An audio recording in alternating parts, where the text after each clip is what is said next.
जानते हैं 7 महान महर्षियों के बारे में। ऋग्वेद में लगभग 1000 सूक्त हैं, यानी लगभग 10,000 मंत्र हैं। चारों वेदों में करीब 20,000 से ज़्यादा मंत्र हैं और इन मंत्रों के रचयिता कवियों को हम ऋषि कहते हैं। बाकी 3 वेदों के मंत्रों की तरह ऋग्वेद के मंत्रों की रचना भी अनेकानेक ऋषियों का योगदान रहा है, पर इनमें भी 7 ऋषि ऐसे हैं जिनके कुलों में मंत्र रचयिता ऋषियों की एक लंबी परंपरा रही। ये कुल परंपरा ऋग्वेद के सूक्त 10 मंडलों में संग्रहित है और इनमें 2 से 7 यानी 6 मंडल ऐसे हैं जिन्हें हम परंपरा से वंश मंडल कहते हैं, क्योंकि इनमें 6 ऋषि कुलों के ऋषियों के मंत्र इकट्ठा कर दिए गए हैं। आकाश में 7 तारों का एक मंडल नजर आता है, उन्हें सप्तऋषियों का मंडल कहा जाता है। उक्त मंडल के तारों के नाम भारत के महान 7 संतों के नाम पर ही रखे गए हैं।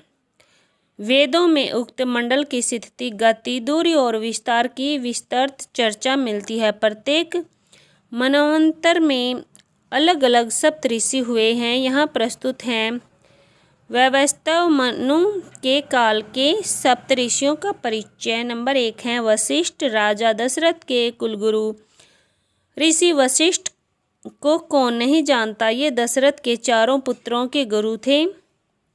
वशिष्ठ के कहने पर दशरथ ने अपने 4 पुत्रों को ऋषि विश्वामित्र के साथ आश्रम में राक्षसों का वध करने के लिए भेज दिया था। कामधेनु गाय के लिए वशिष्ठ और विश्वामित्र में युद्ध भी हुआ था। वशिष्ठ ने राजसत्ता पर अंकुश का विचार दिया तो उन्हीं के कुल के मैत्र वरुण वशिष्ठ ने सरस्वती नदी के किनारे 100 सूत एक साथ रचकर नया इतिहास बनाया।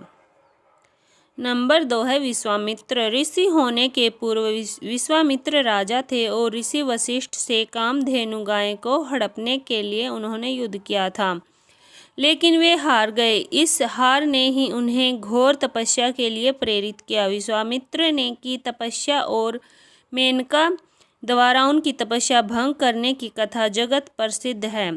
विश्वामित्र ने अपनी तपस्या के बल पर त्रिशंकु को सशरीर स्वर्ग भेज दिया था, लेकिन स्वर्ग में उन्हें जगह नहीं मिली तो विश्वामित्र ने एक नए स्वर्ग की रचना कर डाली थी।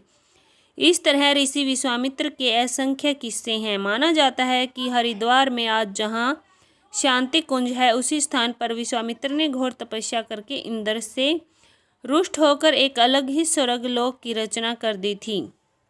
विश्वामित्र ने इस देश को रचा बनाने की विद्या दी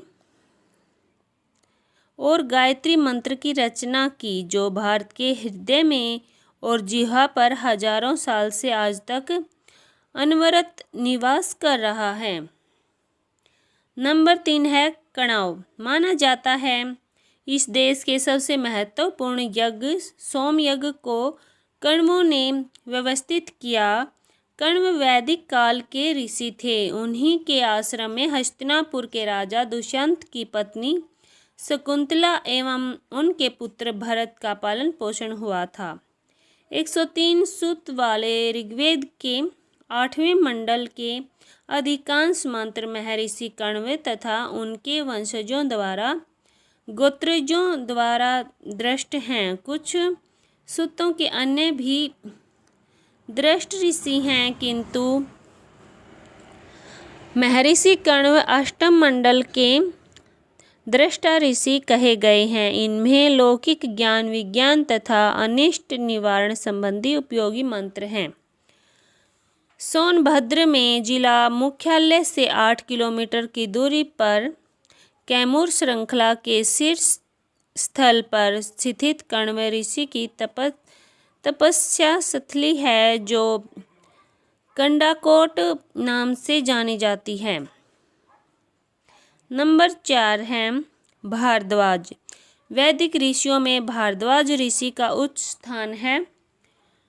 भारद्वाज के पिता बृहस्पति और माता ममता थी। भारद्वाज ऋषि राम के पूर्व हुए थे। लेकिन एक उल्लेख अनुसार उनकी लंबी आयु का पता चलता है कि वनवास के समय श्री राम उनके आश्रम में गए थे, जो ऐतिहासिक दृष्टि से त्रेता द्वापर का संधि काल था। माना जाता है कि भारद्वाजों में से एक भारद्वाज विदथ ने दुष्यंत पुत्र भरत का उत्तराधिकारी बन राजकाज करते हुए मंत्र रचना जारी रखी। ऋषि भारद्वाज के पुत्रों में 10 ऋषि ऋग्वेद के मंत्र दृष्टा हैं और एक पुत्री जिसका नाम रात्रि था, वह भी रात्रि शुद्ध की मंत्र दृष्टा मानी गई है। ऋग्वेद के 6ठे मंडल के दृष्टा भारद्वाज ऋषि हैं। इस मंडल में भारद्वाज के 765 मंत्र हैं। अथर्ववेद में भी भारद्वाज के 23 मंत्र मिलते हैं। भारद्वाज स्मृति एवं भारद्वाज संहिता के रचनाकार भी ऋषि भारद्वाज ही थे।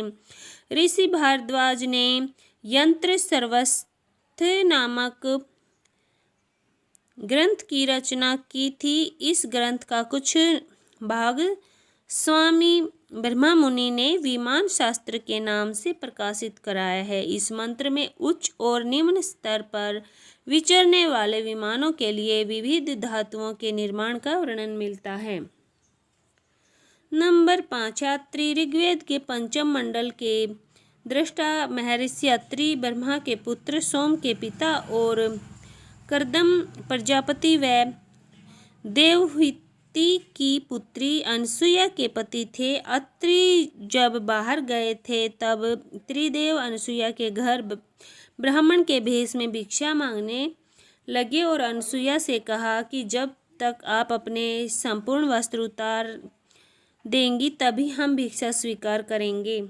तब अनसुया ने अपने सतीत्व के बल पर उक्त तीनों देवों को अबोध बालक बनाकर उन्हें भिक्षा दी। माता अनसुया ने देवी सीता को पतिव्रत का उपदेश दिया था। अत्रि ऋषि ने इस देश में कृषि के विकास में पृथु और ऋषभ की तरह योगदान दिया था। अत्रि लोग ही सिंधु पार करके पारस चले गए थे, जहां उन्होंने यज्ञ का प्रचार किया।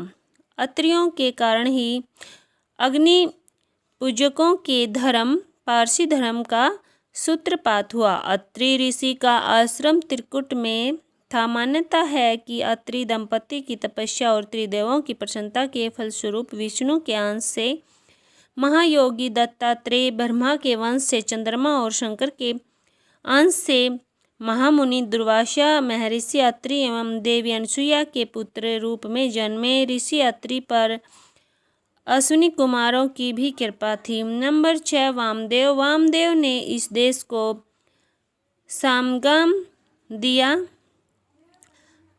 वामदेव ऋग्वेद के 4th मंडल के सूत्रदृष्टा गौतम ऋषि के पुत्र तथा जनमेत्री के तत्ववेता माने जाते हैं। भरत मुनि द्वारा रचित भरतनाट्यम शास्त्र सामदेव से ही प्रेरित हैं। हजारों वर्ष पूर्व लिखे गए सामदेव में संगीत और वाद्य यंत्रों की संपूर्ण जानकारी मिलती है। वामदेव जब माँ के गर्भ में थे तभी से उन्हें अपने पूर्व जन्म आदि का ज्ञान हो गया था। उन्होंने सोचा, माँ की योनि से तो सभी जन्म लेते हैं और यह कष्टकर है, अतः माँ का पेट फाड़ कर बाहर निकलना चाहिए। वामदेव की माँ को इसका आभास हो गया, अतः उसने अपने जीवन को संकट में पड़ा जानकर देवी अदिति से रक्षा की कामना की। तब वामदेव ने इंद्र को अपने समस्त ज्ञान का परिचय देकर योग से शयन पक्षी का रूप धारण किया तथा अपनी माता के उदर से बिना कष्ट दिए बाहर निकल आई। नंबर 7 है सौनक। सौनक ने 10,000 विद्यार्थियों के गुरुकुल को चलाकर कुलपति का विलक्षण सम्मान हासिल किया और किसी भी ऋषि ने ऐसा सम्मान पहली बार हासिल किया। वैदिक आचार्य और ऋषि को सुनक ऋषि के पुत्र थे। फिर से बताएं तो वशिष्ठ, विश्वामित्र, कण्व, भारद्वाज, अत्रि, वामदेव और सौनक, ये हैं वे 7 ऋषि जिन्होंने इस देश को इतना कुछ दे डाला कि कृतज्ञ देश ने इन्हें आकाश के तारामंडल में बिठाकर एक ऐसा अमरत्व दे दिया कि सप्तऋषि शब्द सुनते ही हमारी कल्पना आकाश के तारामंडलों पर टिक जाती है। इसके अलावा मान्यता है कि अगस्त्य, कश्यप, अष्टावक्र, याज्ञवल्क्य, कात्यायन, ऐत्रेय, कपिल, जैमिनी, गौतम आदि सभी ऋषि उक्त 7 ऋषियों के कुल के होने के कारण इन्हें भी वही दर्जा प्राप्त है। वेदों का अध्ययन करने पर जिन 7 ऋषियों और ऋषिकुल के नामों का पता चलता है वे नाम क्रमशः इस प्रकार हैं: वशिष्ठ, विश्वामित्र, कणव, भारद्वाज, अत्रि, वामदेव और शौनक। पुराणों में सप्तऋषि के नाम पर भिन्न भिन्न नामावली मिलती है। अर्थात 7वें मनंत्रों में सप्तऋषि इस प्रकार हैं: वशिष्ठ, कश्यप, अत्रि, जमदग्नि, गौतम, विश्वामित्र और भारद्वाज। इसके अलावा पुराणों की अन्य नामावली है इस प्रकार: क्रमशः केतु, पुलह, पुलस्त्य, अत्रि, अंगिरा, वशिष्ठ तथा मारीची हैं। महाभारत में सप्तऋषियों की 2 नामावलियाँ मिलती हैं। एक नामावली में कश्यप, अत्रि, भारद्वाज, विश्वामित्र, गौतम, जमदग्नि और वशिष्ठ के नाम आते हैं तो दूसरी नामावली में 5 नाम बदले जाते हैं। कश्यप और वशिष्ठ वही रहते हैं पर बाकी के बदले मरीचि, अंगिरस, पुलस्त्य, पुलह और कर्तु नाम आ जाते हैं। कुछ पुराणों में कश्यप और मरीचि को एक माना गया है तो कहीं कश्यप और कर्ण को पर्यायवाची माना गया है। यहाँ प्रस्तुत हैं वैदिक नामावली के अनुसार सप्तऋषियों का परिचय।